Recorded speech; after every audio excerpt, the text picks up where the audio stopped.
तरी आज पण आले ते शिवला. अरे तर रामराम मंडळी, कसं काय? तर रावसाहेबांचा आदेश होता की जायचं गिरजावड्याला, कारण की त्यांची बहन आणि मामाचा पोरगा आलाय. आदेश तो आदेश. मग गेलो त्यांना घेऊन गिरजावड्यात आणि ज्योतिबा लय भारी दिसतो राव, लय भारी.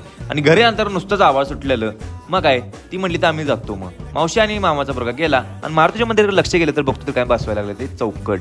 मग बायकांच्या हस्तेनं पूजन बिजन केलं सगळं कम्प्लीट. आणि इथं मिस्त्रीसनी त्यांचा मानपान दिलेला आहे. आणि कॅमेरामॅन आपले वाढवले आभार. आणि तेवढ्यात बावड्या काय म्हणते ते बघा.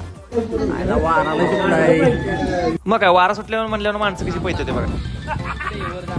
तेवढ्या ते आजी सांगत होतात की पावसात काय होतं, तेवढ्यात वीजच पडली साईड. कुठे